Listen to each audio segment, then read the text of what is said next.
Buenas tardes a todas y a todos. Vamos a comenzar la clase de hoy, que es una clase de repaso y profundización de las tres últimas lecciones, la 21, la 22 y la 23. Vamos con la lección 21. Dice lección 21, el séptimo rayo y la magia ceremonial. La magia ceremonial y su trabajo en los tres mundos inferiores como energía, fuerza y sustancia, apropiación de la energía y dirección de la fuerza al impactar sobre la sustancia, enfermedades de los discípulos debidas al empleo erróneo de este proceso, el uso de la voluntad con relación a la construcción de formas bajo la influencia del séptimo rayo y el impacto del séptimo rayo en el instrumento. Como ya hemos dicho a lo largo de las clases, la era de Piscis se está marchando, se está yendo, está entrando la era de Acuario y también el sexto rayo de devoción e idealismo se está yendo, está disminuyendo y está entrando el séptimo rayo de ley y orden divinos, que va pues a ser el responsable de la construcción de una nueva civilización. Por tanto, es de una enorme importancia el conocer cómo funciona el séptimo rayo y sobre todo qué es lo que puede ir produciendo a lo largo de los próximos años. Dice, la magia ceremonial y su trabajo en los tres mundos inferiores, como energía, fuerza y sustancia. Dice que a medida que vaya impactando cada vez más el séptimo rayo en el planeta, pues que todas las personas que están siguiendo el camino espiritual, pues van a recibir una energía muy poderosa y que esa energía que va a ir entrando, que es la encargada de la manifestación, la encargada de materializar lo que hay en el mundo sutil, materializarlo en el mundo físico, pues eso, si no es correctamente dirigida esa energía y procesada, pues puede darnos alteraciones importantes. Entonces, estas lecciones sobre el séptimo rayo lo que nos enseñan es a dirigir esta energía del séptimo rayo para que podamos utilizarla de manera sabia para ir creando esas estructuras, esas formas, esas organizaciones de acuerdo con el plan divino y también intentando pues salvar los inconvenientes que puede darnos todavía por ignorancia, por desconocimiento de cómo funciona el séptimo rayo. Entonces, lo primero que hay que entender es lo que es energía, fuerza y sustancia. Entonces, dice el maestro que energía, fuerza y sustancia son términos usados para definir esa misma esencia que es lo que llamamos normalmente vida. Por tanto, cuando la esencia de la vida en su estado libre, ¿no?, es lo que conocemos como energía. Es energía potencial, poder potencial. Es la energía en su estado puro antes de que comience su descenso hacia la materia. Esta energía es potencial de vida o voluntad de ser. Sería la voluntad de del propio logos para poder manifestar su plan evolutivo. Esta energía se diferencia en 7 expresiones, que es lo que conocemos como los 7 rayos. Cuando esta misma esencia de vida es apropiada y dirigida a lo largo del camino de menor resistencia hacia la manifestación, es decir, queda aprisionada hacia la forma, se convierte en forma. De manera que la fuerza es ese potencial, la energía que ha empezado su camino hacia la expresión, hacia los mundos inferiores. Cuando esta misma esencia de vida se licúa, se materializa, pues tenemos la sustancia, que es la energía y la fuerza en su estado más denso, y que como consecuencia pues vienen a la existencia, aparece la sustancia, pero no solo física, sino la sustancia del mundo mental inferior, del mundo emocional y del mundo físico. De manera que cuando hablamos de sustancia, hablamos de la sustancia de los 3 mundos de la forma. La sustancia del mundo mental, que tiene formas, la sustancia del mundo emocional y la sustancia del mundo físico. Por tanto, la energía es ese potencial libre. Cuando esa energía se encamina hacia la expresión, hacia la manifestación, se convierte en fuerza, y esa fuerza, cuando se licúa o cuando se materializa en su expresión máxima, tenemos la sustancia, pero de los 3 mundos, no solo el físico, sino la sustancia de los 3 mundos con forma. El mundo mental inferior tiene forma, el mundo emocional tiene forma y sus formas, y también tenemos el mundo físico. Apropiación de la energía y dirección de la fuerza al impactar en la sustancia. Dice que cuando una persona, actuando bajo un impulso así, se apropia de la energía disponible para realizar alguna actividad consciente o inconscientemente, lo que está haciendo es invocando una ley superior que dirige esa energía libre hacia un patrón específico que desciende. Pero ¿cómo desciende esa energía cuando la invocamos? Pues desciende a través de nuestros propios vehículos. Es el camino de menor resistencia. De manera que cuando la energía libre se invoca y entra en nuestros vehículos, es cuando se convierte en fuerza. Por eso hay que tener clara la diferencia entre lo que es energía y lo que es fuerza. Dicho en palabras sencillas, la fuerza es la energía que entra y atraviesa nuestros vehículos. Cuando esa energía se expresa a través de el cuerpo mental, el cuerpo emocional y el cuerpo etérico físico, esa energía se ha transformado en fuerza. Fuerza a nivel mental, fuerza a nivel emocional y fuerza a nivel etérica física. El discípulo tiene que ir aprendiendo a manejar esa energía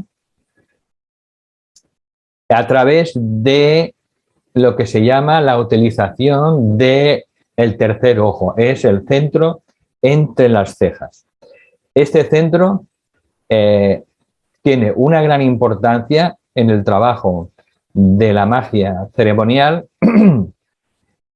porque es el que va a dirigir ese flujo de fuerza hacia los mundos inferiores.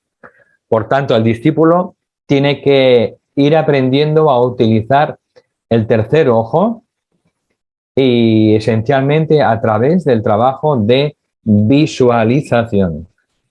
Es importante que vayamos aprendiendo a visualizar, ¿de acuerdo? A utilizar la imaginación creada. Luego se produce el efecto final en la sustancia cuando la energía transformada en fuerza a través de nuestros propios cuerpos, entonces se convierte en una forma sustancial. Forma sustancial, mental, emocional y física.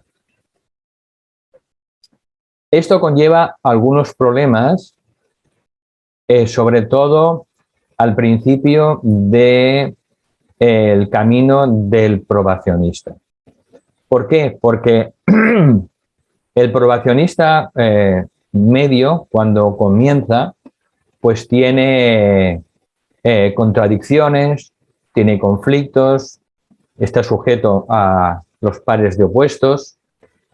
También tenemos muchas formas en el subconsciente y ahí se encuentran todavía por falta de desarrollo, por falta de evolución, pues nos encontramos un mundo de fuerzas en conflicto dentro de la propia psique del probacionista. Entonces, esto explicaría por qué cuando todavía no está disciplinada en alto grado la personalidad, pues a veces el probacionista manifiesta pues conflictos o problemas a veces y de una manera inconsciente, no se da cuenta. Y todos esos problemas que manifiesta o conflictos o se deben justamente a que sus cuerpos por los que pasa la energía y se transforma en fuerza, pues todavía no están sujetos bajo el control del alma. Entonces, siempre que se dice que trabajamos con la energía, la fuerza y la sustancia, con la intención de manifestar un efecto específico en el mundo, pues esto recibe el nombre de magia ceremonial. El que la magia ceremonial sea blanca o negra depende del motivo siempre de la persona, pero para ambos senderos se utiliza el mismo método. Solo hay una metodología y depende de nuestro propósito, de nuestros motivos, lo que hace que se diferencie entre una y otra. Este interés por la magia ceremonial empieza a tomar interés en nosotros cuando el probacionista se polariza cada vez más mentalmente. Hasta entonces no tiene demasiado interés en el tema de la magia ceremonial y su aplicación para que el plan se pueda ir concretando y manifestando. Este interés genuino solo aparece cuando el probacionista empieza a estar polarizado mentalmente. Y es cuando se da cuenta cada vez más profundamente cuál es el propósito de la personalidad. ¿Cuál es el propósito de el instrumento triple de la mente, las emociones y el cuerpo físico? Y comprende que el propósito de la personalidad es ser el vehículo, el triple vehículo del alma, de la conciencia, para poder manifestar el plan divino a través de sus tres cuerpos. Sin esos tres cuerpos, el plan divino no puede manifestarse. Y se manifiesta justamente a través de el desarrollo y el dominio de el cuerpo mental, el cuerpo emocional y el cuerpo físico. Ese es el propósito de la personalidad. Ser un vehículo en manos del alma para poder manifestar el plan divino. Lo que ocurre es que al principio, claro, de la evolución humana, pues debido a su falta de desarrollo y falta de experiencia, pues eso no es posible. Hasta que llega un punto en el que cuando empieza a polarizarse mentalmente, entonces empieza a demostrar interés en el tema de la magia ceremonial y el trabajo del séptimo rayo. Bien, por tanto, los tres cuerpos permiten al alma crear un efecto específico en la sustancia. Sin los tres cuerpos, el alma no puede crear un efecto en la sustancia de los tres mundos. Los necesita. Por tanto, esto es importante tenerlo siempre en la cabeza. Un jinete que va a hacer una actuación ecuestre, si no tiene un caballo para hacer esa actuación, pues no puede dar ninguna actividad de ese tipo ecuestre. Entonces, el jinete necesita el caballo y de la misma manera o de manera análoga, el alma necesita la personalidad para poder crear un efecto dentro de los tres mundos. Sin cuerpos no es posible, pero a través de los cuerpos el alma es como puede generar en los tres mundos inferiores esa manifestación del plan de Dios. Y ese es el objetivo de todo probacionista a medida que va aprendiendo a controlar y manejar sus tres cuerpos, que es manifestar el plan de Dios a través de ese acto creativo, a través de sus tres cuerpos. Este es un tema pues que poco a poco va teniendo más importancia y hay muchas ideas, dice el maestro, equivocadas, ¿no? O hay mucho espejismo en torno a este tema. Y por tanto, dice que es necesario, pues poco a poco, ir aplicando técnicas que ha inspirado la jerarquía para salir airoso de todos esos problemas que nosotros mismos nos podemos crear por falta de desarrollo de los cuerpos, esencialmente, por falta de evolución, por falta de control por parte del alma y de esas meteduras de pata pues que suelen ocurrir al principio del sendero de probación. Bien, entonces en esta lección al final no vamos a entrar en detalle, lo recordamos, da sobre todo técnicas de protección para el probacionista para que las pueda usar eficazmente. Pero sobre todo son técnicas de protección para los demás, es decir, técnicas para proteger a los demás, a las demás personas del grupo, proteger a nuestras amistades, nuestros contactos, ¿no? Pero sobre todo a nivel del grupo, debido a todavía a nuestra ignorancia y a nuestra falta de control de los cuerpos. Y estas técnicas lo que ayudan es a minimizar pues el impacto negativo que podemos causar a los demás simplemente por ignorancia.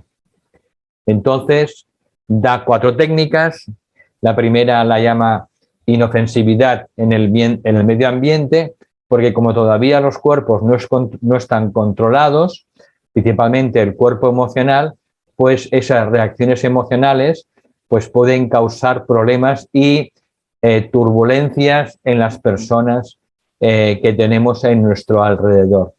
Entonces da esa técnica pues para minimizar el impacto negativo que podemos causar a los demás.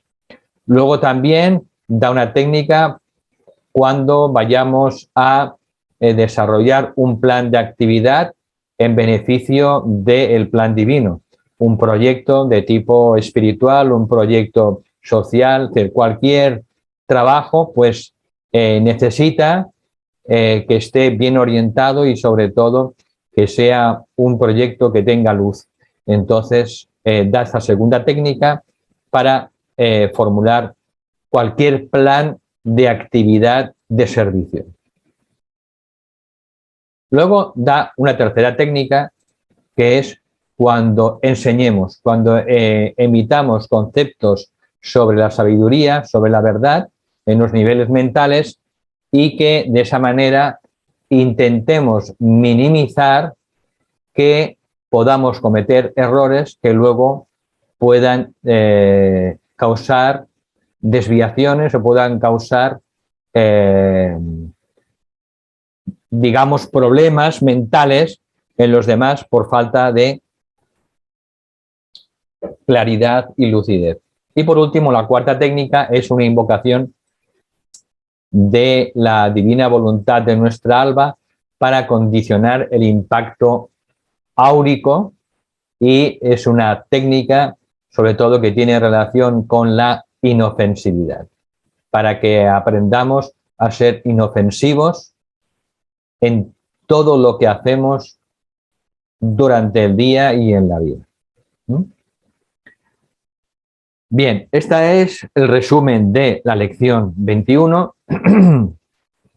y ahora vamos a ver el resumen de la lección 22. La llama del servicio y su relación con los ashrams. Especificaciones de las actividades de servicio y su relación con los ashrams de los 7 rayos, la capacidad potencial de servir basada en la posición dentro de la vida grupal ashrámica y los puestos de influencia áurica ashrámica y de la manifestación periférica, que ahora veremos. Especificaciones de las actividades de servicio y su relación con los ashrams de los 7 rayos. Bien, a medida que el probacionista pues va meditando, va trabajando con el triángulo de trabajo esencial del discipulado, que es meditación, estudio y servicio, y al mismo tiempo va reconstruyendo su carácter continuamente, pues entonces empiezan 3 temas a cobrar cada vez una mayor importancia para él. Estos temas son, primero, ¿cuál es nuestro rayo de alma? Y una vez que conocemos el rayo de nuestra alma, veremos cuál es nuestra relación grupal con el plan. ¿Cuál es nuestro grupo de almas, nuestro grupo ashrámico? ¿Y cuál es nuestra contribución dentro de la gran contribución de nuestro grupo ashrámico y de nuestro ashram dentro de la manifestación del plan divino? El segundo tema es nuestro campo de servicio. Y el tercer tema es dar los primeros pasos conscientemente dentro del arte y la ciencia de la magia, que dan esas técnicas para hacer que el servicio elegido sea más efectivo. Bien, en primer lugar, el probacionista debe descubrir en qué rayo está funcionando su alma. Esto le va a clarificar realmente a qué grupo está vinculado él como alma y, por tanto, cuál es el aspecto del plan divino que tiene que trabajar, qué función tiene que desempeñar dentro de ese grupo ashrámico que tiene como objetivo pues esa pequeña manifestación del plan divino.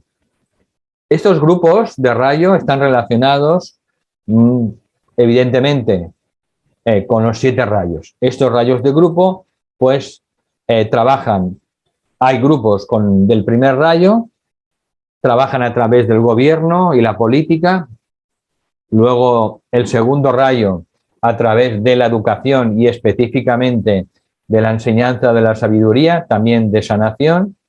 Las almas de tercer rayo trabajan a través de la civilización, a través del desarrollo de la creatividad y la inventiva, a través de la economía, a través de la organización de alto nivel. Luego tenemos el cuarto rayo a través del equilibrio por medio de la cultura, de las relaciones internacionales, incluyendo la paz y la guerra, y los hábitos y las costumbres sociales. Las almas de quinto rayo se relacionan con la ciencia y el desempeño que tiene dentro de la manifestación del plan divino. Las almas de sexto rayo, a través de la religión y la filosofía, y las almas de séptimo rayo, a través de la civilización en la sabia manipulación de la forma en los campos de la ley y gobierno, la educación, la organización y la economía, la sociología, la ocultología, una ciencia que irá apareciendo con el paso del tiempo, que todavía no ha venido a la existencia, la religión y la filosofía, y la parapsicología, la psiquiatría y la alquimia espiritual. Bien, entonces, el segundo tema tiene relación con el servicio, el campo elegido en el servicio. Esa capacidad de servir se basa en la posición que ocupamos dentro del grupo ashrámico. No tiene nada que ver con lo que nos gusta o lo que no nos gusta, sino que tiene que ver exclusivamente con la función que ocupamos como almas dentro del grupo ashrámico, que es el grupo de nuestras almas. Entonces, según sea esa situación, esa función dentro del grupo ashrámico, pues nuestra alma así pues tendrá la capacidad y el poder para manifestar esa pequeña parte de servicio de la que se va a encargar nuestro grupo del mismo rayo. Esa vida grupal ashrámica, ya hemos dicho 3 veces que existe en la conciencia de sus miembros, pero que también es una realidad, no es algo que es intangible, también existe, ¿no? Aparte de la conciencia de sus miembros. Y cada miembro tiene un cargo particular en relación con los demás miembros y también en relación con la humanidad a la que todos sirven de manera colectiva. Por tanto, a medida que un probacionista evoluciona su función dentro de el ashram, del grupo ashrámico. Al principio, pues, empieza en el aura del ashram y poco a poco va entrando en niveles más internos, y de la propia aura del ashram entra poco a poco en lo que es la periferia, y lentamente de la periferia se irá acercando a medida que vaya desempeñando mayores responsabilidades y mayores tareas de servicio, pues se irá poco a poco adentrando dentro de esos niveles del ashram, a través del centro hasta llegar al centro. El centro del grupo ashrámico está compuesto por un maestro de la jerarquía y a través de esos diferentes niveles se va entrando en relación consciente con la propia jerarquía misma. Aquí tenemos ese cuadro pues con mayor amplitud. Aquí tenemos el aspirante espiritual que todavía pues va buscando de un lugar a otro, de una asociación a otra, de un libro a otro, y todavía no ha disciplinado su personalidad a través de la meditación, el servicio y el estudio, así como la reconstrucción del carácter. Cuando eso se establece en la vida de un discípulo, un aspirante, se convierte, ya lo hemos dicho, en un discípulo en probación. Ese discípulo en probación, por tanto, tiene dos fases. Una es, lo que hemos dicho, es el discípulo en probación en el aura y luego el discípulo en probación en la periferia. Este proceso culmina con la etapa del discipulado aceptado, en el que el discípulo o la discípula conscientemente saben que han sido aceptados en el propio Ashram y conservan la consciencia. Y aquí ya vienen niveles más elevados, discípulos en el corazón del maestro y iniciados. Bien, entonces cada miembro del grupo ashrámico pues pasa de un cargo a otro asumiendo su responsabilidad consecutivamente, hasta que pues la deuda kármica con la humanidad se cancela y entonces el discípulo que se ha transformado ya en un iniciado pues alcanza la quinta iniciación y ahí comienza entonces el sendero superior. Acaba la evolución humana y comienza la etapa suprahumana. Bien, entonces, ese potencial para servir se va liberando a medida pues que va asumiendo la responsabilidad del cargo que tiene. Entonces, a medida que va asumiendo responsabilidades, pues según su función, según su lugar dentro del grupo ashrámico, dentro del ashram, pues se le van dando mayores responsabilidades y va teniendo, por tanto, una mayor influencia en el mundo. Poco a poco, de esta manera, el cerebro se le va cada vez iluminando más, sobre todo va relacionando y va entendiendo más profundamente en cada momento cuál es la necesidad de la humanidad en cada momento y también, pues, cómo puede ayudar a satisfacer esa necesidad de la humanidad según el plan divino. Bien, y ahora pues llegamos a la tercera y última lección, que se llama la creación de los ashrams y alineamiento.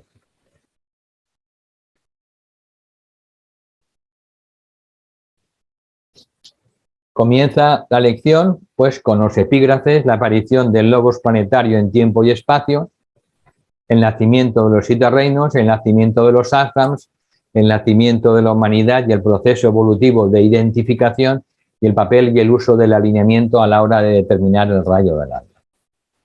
Bien, la aparición del logos planetario. Ya hemos dicho muchas veces que cuando decimos Padre, Dios mío, en realidad estamos invocando al logos planetario. No tenemos que ir más lejos. Nuestro Padre en los cielos es el logos planetario, es el Padre de todas las escrituras. Entonces, cuando el logos planetario viene en la existencia, pues trae consigo esas chispas suyas, esos hijos e hijas suyas, que son las chispas divinas o las mónadas, que son idénticas a él, pero en un grado mucho menor de evolución.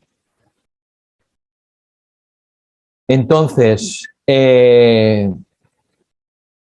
cuando viene a la existencia el logos planetario, pues se inicia el proceso evolutivo que se realiza a través de lo que se llama el proceso de identificación. De manera que el ser humano no viene del reino mineral y luego del reino vegetal y posteriormente del reino animal, sino que el ser humano es un descenso de esa chispa divina del propio Logos y que en su proceso de evolución como ser humano lo que hace es recapitular esas fases evolutivas de los reinos anteriores. Pero el ser humano es un descenso de esa chispa divina, un descenso del propio Logos planetario. De esa manera, haciendo esa recapitulación, pues el hombre en su momento, su cuerpo y él se hicieron uno, luego posteriormente, a través de ese proceso de identificación progresivo, pues el hombre, el ser humano se hizo uno con sus sentimientos y es de lo que hablamos cuando nos referimos a una personalidad emocionalmente polarizada.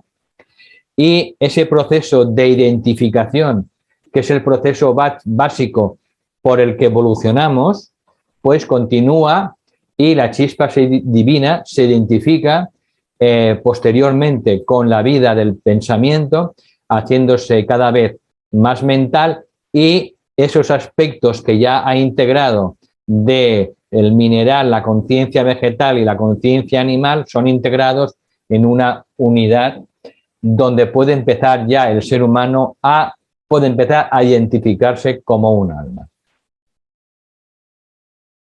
Entonces, bien, a través de ese proceso, pues continúa la identificación de la conciencia humana para percibir cada vez con mayor fuerza cuál es su verdadera identidad y su verdadera herencia. Toma cada vez más conciencia de que somos hijos e hijas del Logos planetario. Somos chispas de ese fuego divino. Y poco a poco, pues sentimos esa filiación cada vez más profunda y desenvolvemos correspondientemente esos niveles de conciencia. De manera que cuando llega el ser humano a ese punto, pues empieza a buscar hacia adentro, busca hacia arriba, y ese prototipo divino que fue el que le precipitó hacia la encarnación, busca al Logos. Bien, en esta lección da unas instrucciones el maestro Saint Germain para el uso del alineamiento a la hora de determinar el rayo del alma. Entonces, ofrece una técnica que no está aquí ahora delineada, tenéis que ir a esa lección y de esa manera, poco a poco, uno puede conocer cuál es el rayo de su alma. También vimos en 2 clases anteriores cómo podíamos aproximarnos intuitivamente también al reconocimiento del rayo de nuestra alma, y están colgados esos dos vídeos y se llama pues localización de los rayos individuales, y son dos vídeos. También fueron dos vídeos dentro de esta serie que llamamos La naturaleza del alma. Lo que nos dice es que nuestra vida en el ashram, puesto que somos un alma espiritual trascendente, o el yo superior, nuestra vida en el ashram es de mayor influencia de lo que nosotros pensamos. Es de mucha más importancia de lo que normalmente nos damos cuenta. Y por tanto conviene ir despertando también esa memoria de nuestro lugar dentro del grupo ashrámico, y también de nuestra función dentro del propio ashram. Bien, por tanto, el maestro en esta lección da esa meditación para hacer un tiempo que denomina determinación del rayo del alma, y por la mañana y por la noche da una alineación que llama para irse a dormir. Este ejercicio es muy sencillo, dura 5 minutos, y poco a poco, si lo vamos realizando cada día, nos irá ayudando a tomar conciencia cada vez más de cuál es nuestro lugar y cuál es nuestra función dentro de el ashram.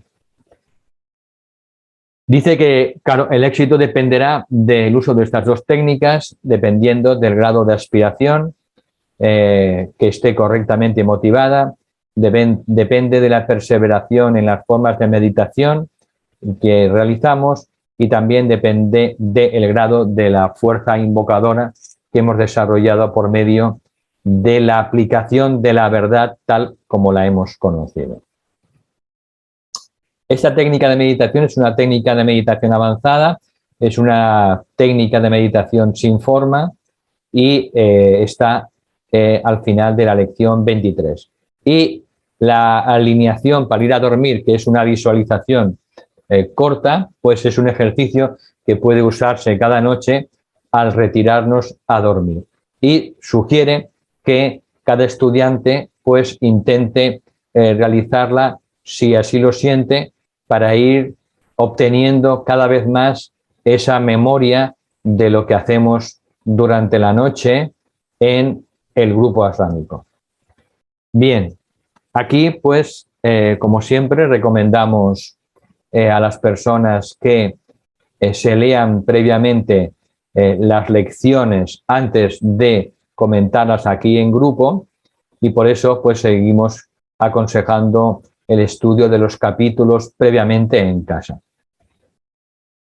Bien, damos las gracias, como siempre, al grupo del World Teacher Trust de Barcelona, Basanta, porque es una actividad grupal en la que participan y colaboran diversas personas, y sin ellos, pues esto no se podría llevar a cabo. También os voy a informar, a adelantar una novedad, que debido a temas de agenda y sobre todo pues a que estamos en la última fase de la concreción de el máster en educación holística, que en principio lo vamos a presentar a final del mes de mayo a educadores en la región y en la comunidad de Valencia y Murcia, y en junio pues hará una presentación a los medios de comunicación, pues no dispongo de mucho tiempo, con lo cual pues hemos pensado que haremos una actividad mensual en vez de quincenal, con lo cual el miércoles 27 de abril tendremos la lección 24, reflexiones sobre los problemas de la humanidad, tendremos esa clase en mayo, y en junio tendremos pues una conferencia que le hemos titulado La jerarquía y el plan divino, porque han habido diversas personas que nos han pedido que hablemos sobre justamente el plan divino y su relación con los maestros. Entonces será una clase que haremos también, pues como esta, en el mes de junio. De manera que en mayo, en abril, mayo y junio solo va a haber una actividad, una clase. Y ya está. Dejo de compartir. Ahora le paso la palabra a Rosa y ahora ella os informará. Buenas tardes a todas y a todos. Os acabo de reactivar los micros para que podáis empezar a hacer las preguntas a Valentín. Los que prefiráis me las escribís en el chat y yo se la leo.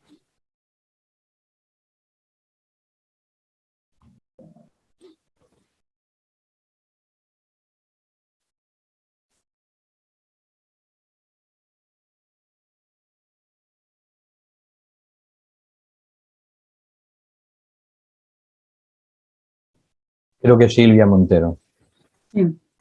Yo quería preguntar, has dicho sobre lo del séptimo rayo, que tenemos mucha energía y que nos está como descontrolando un poco a nivel emocional. ¿Cómo podríamos hacer, si nos podrías decir algo más, de cómo podríamos hacer para que no nos afecte tanto? Porque por desconocimiento de la energía no sabemos cómo gestionarla o emocionalmente y todo eso. Vale.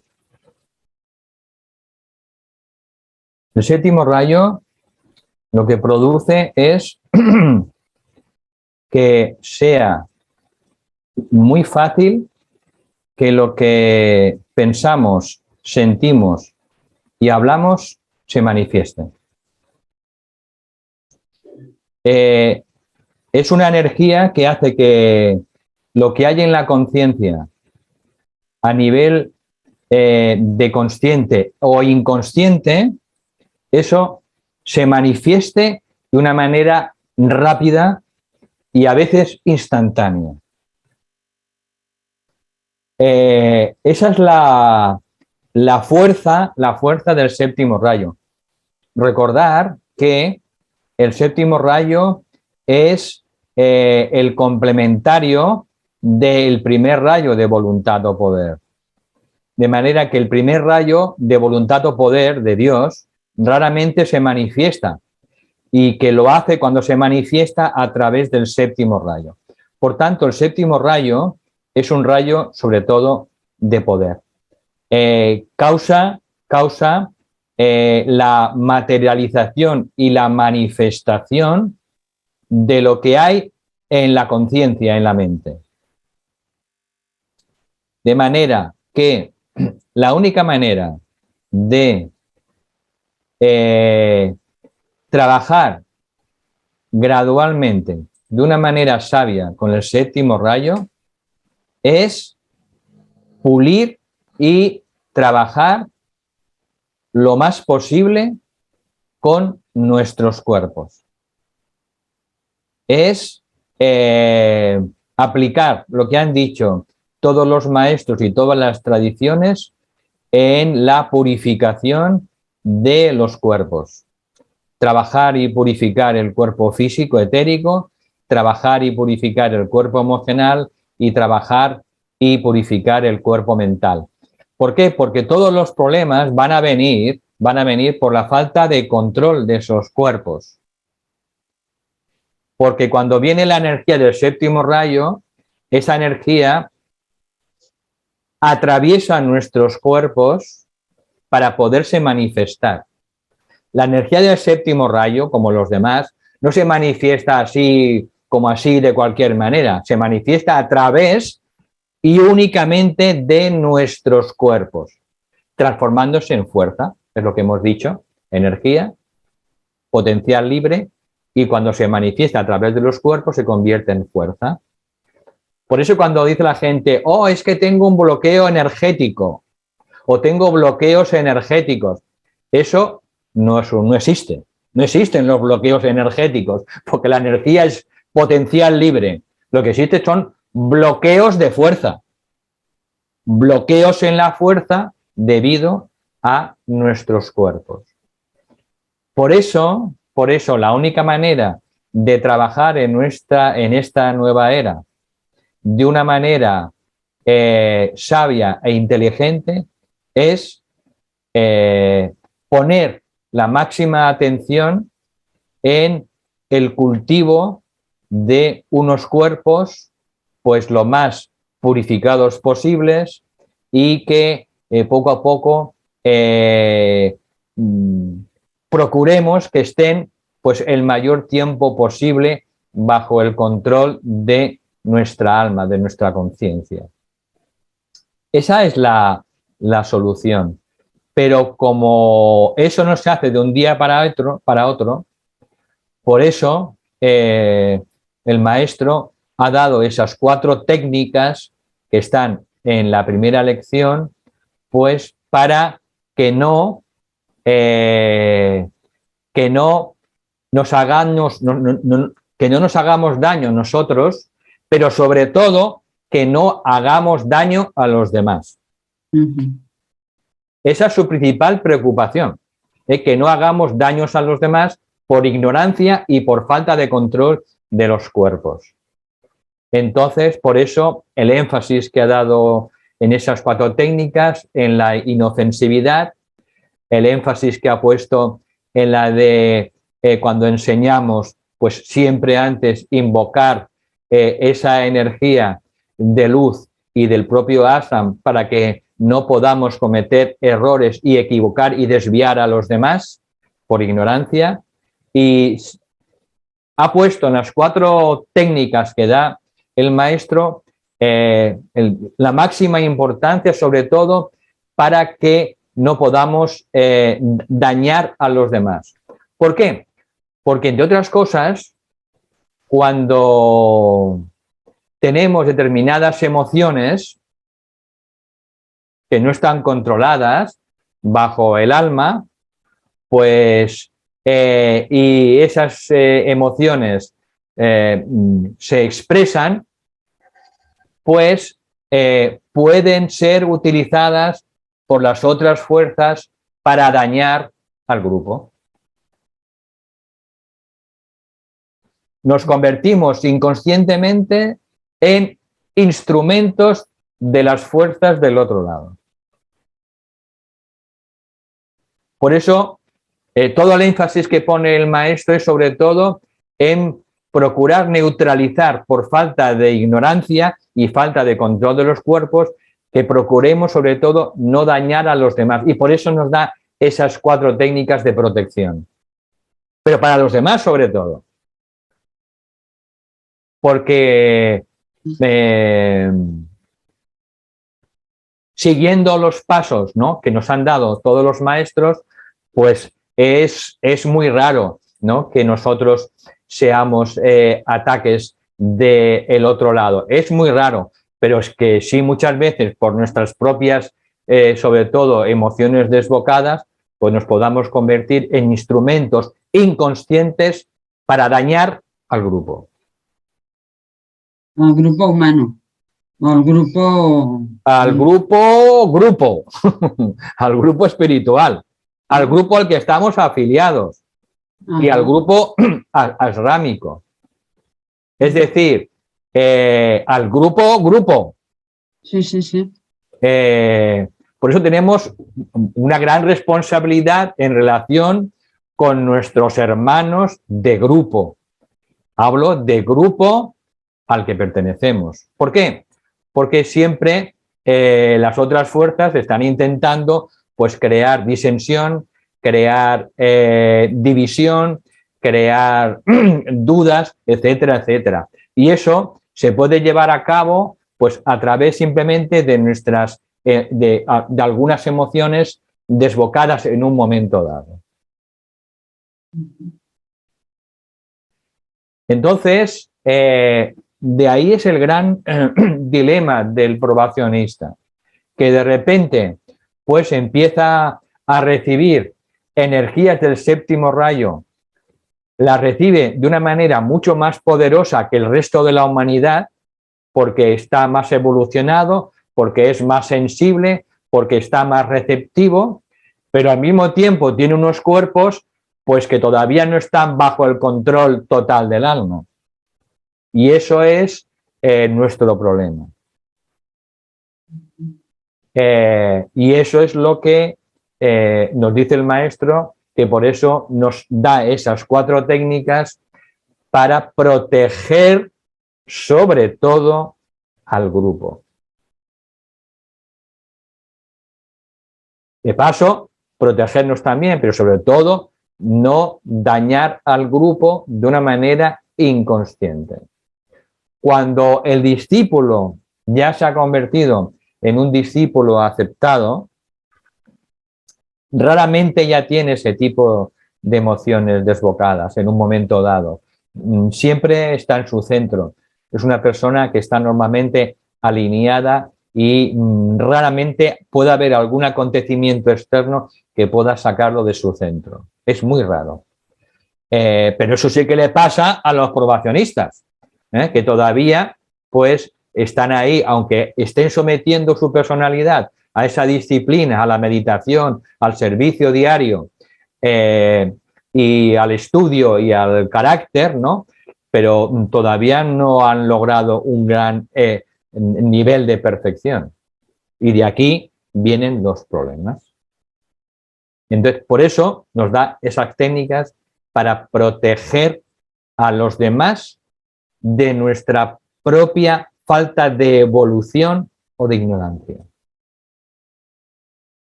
Y de esa manera evitamos también convertirnos inconscientemente en instrumentos de las fuerzas del otro lado, que aprovechan esas fisuras de nuestra personalidad para dañar al grupo.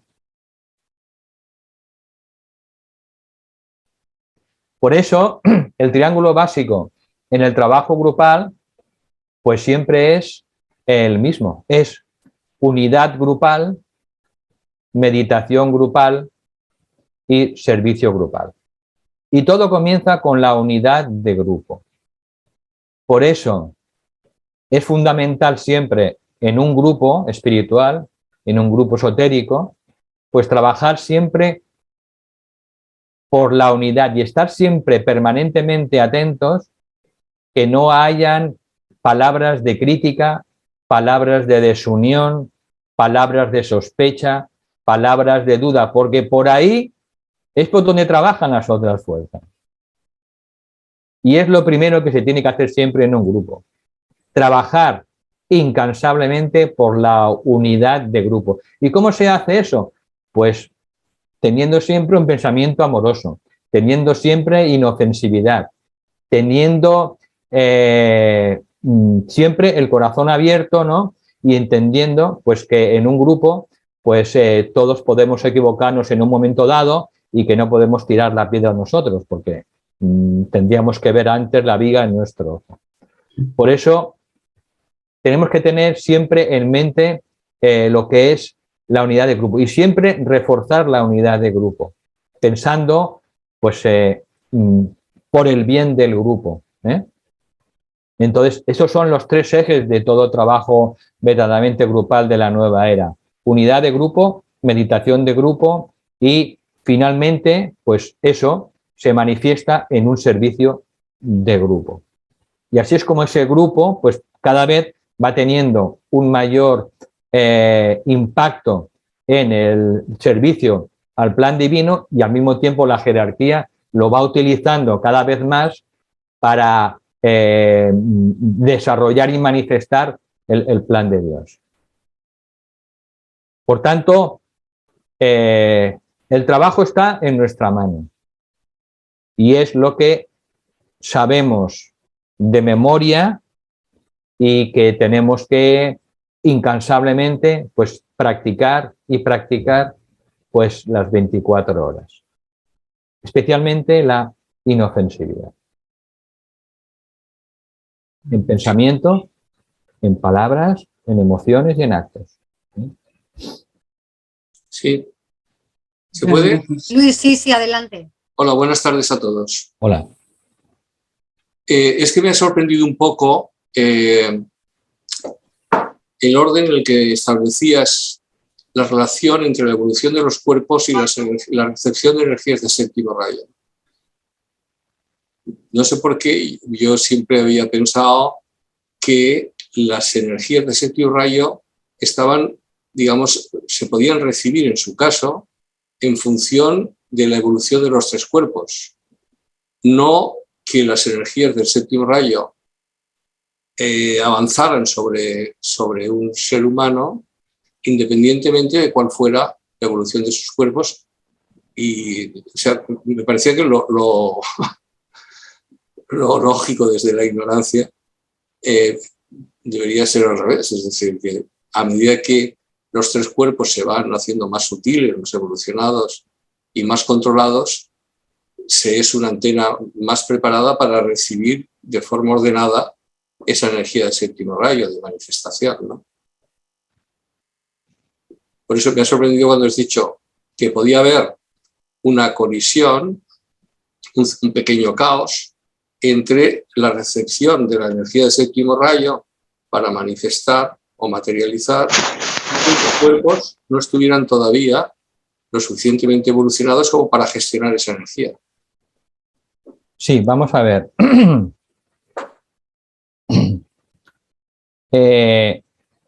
La energía, toda energía, y de los 7 rayos también son energías, toda energía no es ni buena ni mala.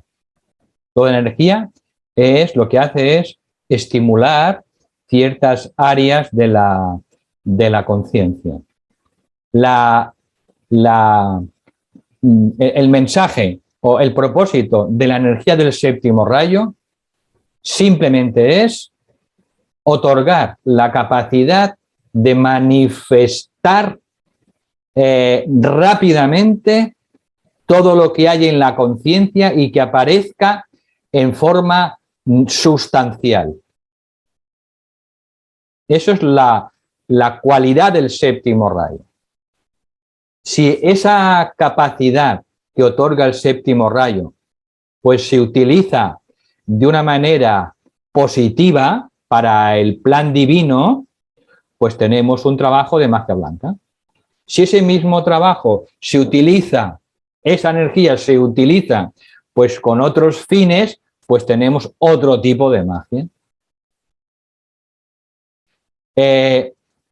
Yo cuando tú, Luis, echas abono en cantidad en uno de esos huertos maravillosos ecológicos que tienes, y echas ese abono, en ese abono, después de ese abono, crecen las malas hierbas o crecen también las buenas hierbas. Crece todo, ¿verdad? Pero tú te tienes que encargar, ¿no? Pues de previamente de echar el abono, haber quitado las malas hierbas. ¿Por qué? Porque así te aseguras que solo van a crecer buenas hierbas. Entonces, las energías de los citarrayos funcionan de esta manera. Son estimulantes, propician determinados cambios en la evolución, pero depende siempre de cómo utilizamos esas energías. Entonces, con el séptimo rayo tenemos esa peculiaridad. Por eso que en la próxima era, gran parte de la humanidad se van a convertir en magos. Y gracias al poder del séptimo rayo. Y las personas que tengan una motivación correcta y sean personas de corazón, pues se convertirán en magos blancos. Y las personas que tengan otras motivaciones que no sean colaborar con el plan divino, pues se van a convertir en magos de otro tipo. Y ese dilema se va a dar en la era de Acuario. No pensemos que la era de Acuario va a ser pues una era de flores y violas, ¿no? Y que todo el mundo será angelical. No. Habrá de todo. Habrá de todo porque habrá más poder disponible para la humanidad. Y eso es un conflicto que tendremos que lidiar con él en estos 2160 años y que seguramente se solucionará, se resolverá ese conflicto hacia el final de la era de Acuario en los últimos 400 o 500 años. Pero hasta entonces, pues vamos a tener ese problema, que habrán millones y millones de magos y de magas y dependerá solo de su propósito y de su motivación, pues que podamos hacer un mundo mejor.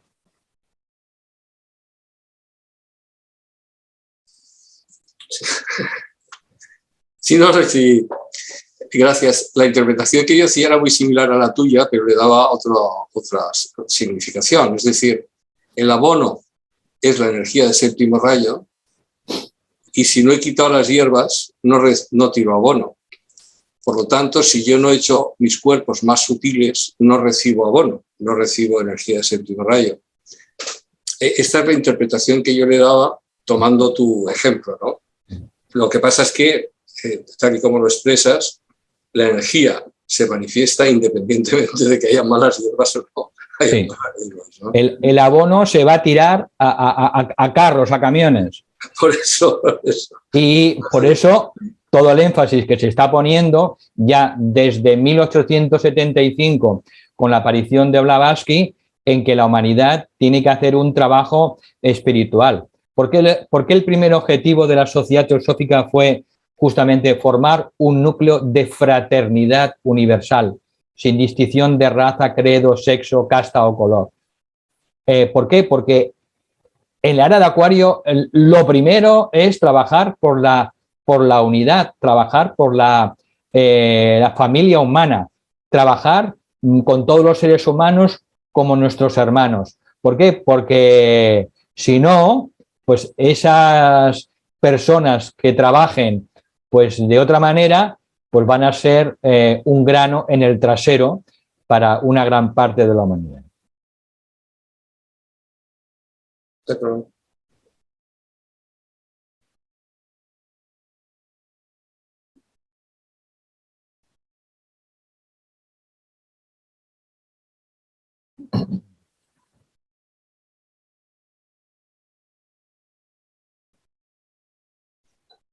Yo quería preguntar, sí. ¿por qué la magia está relacionada con el tiempo, con el respeto al tiempo? Y también si la época atlante también tenía la influencia del séptimo rayo.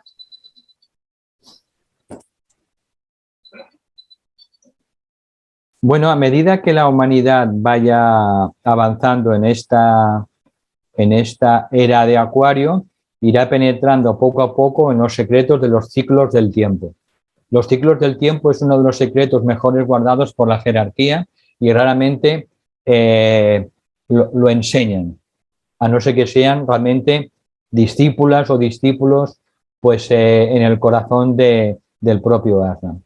Por tanto, el tiempo tiene relación también con la energía del séptimo rayo.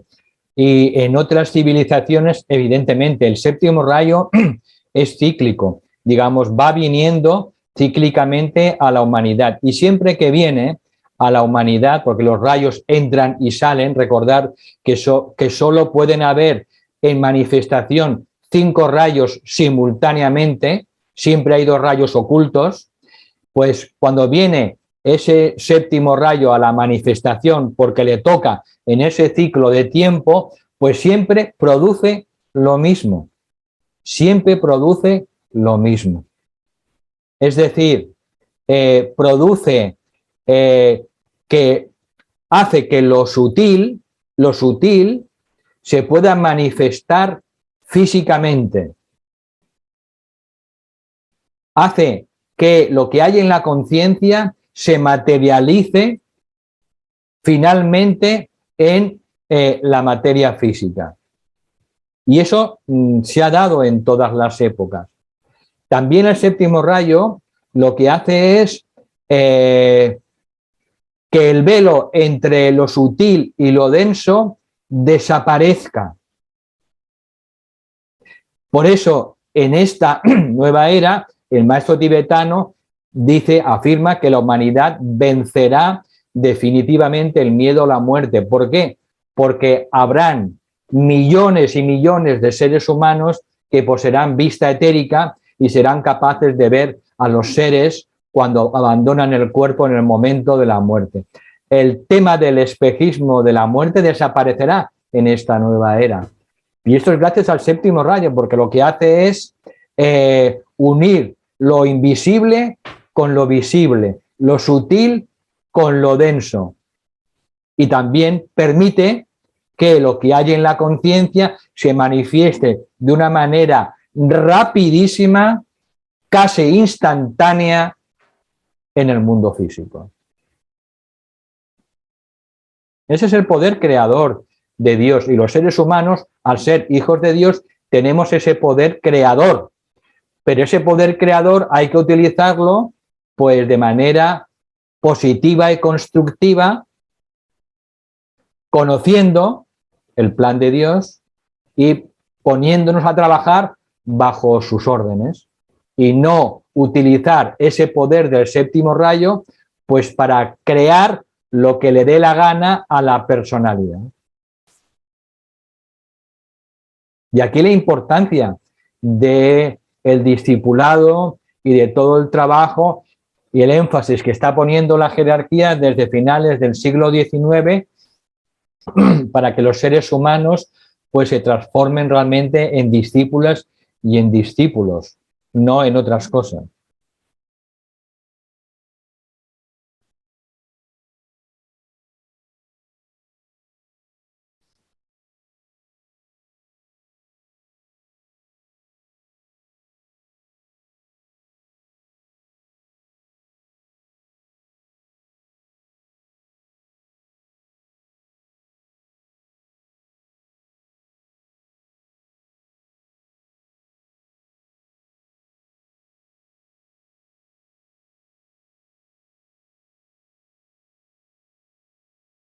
¿Hay alguna pregunta más? Son menos 25.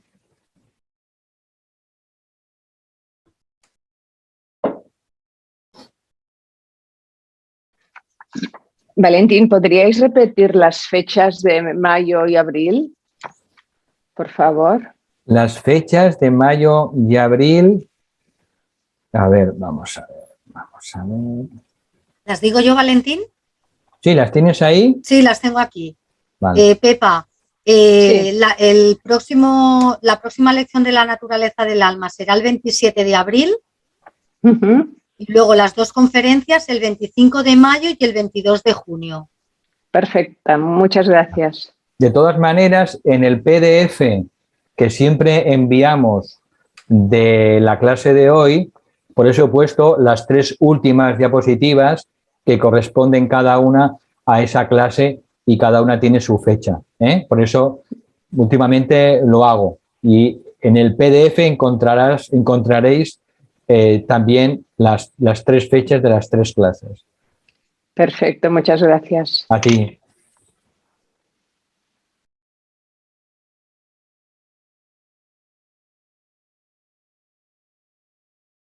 Bueno, pues si no hay más preguntas, lo dejamos aquí por hoy. Os doy las gracias más sinceras y os deseo lo mejor. Nos veremos pues dentro de un mes. Cualquier duda que tengáis o cualquier sugerencia, pues siempre me la podéis enviar por correo electrónico y con gusto os atenderé. Muchísimas gracias a todas y a todos y nos vemos. Gracias a vosotros.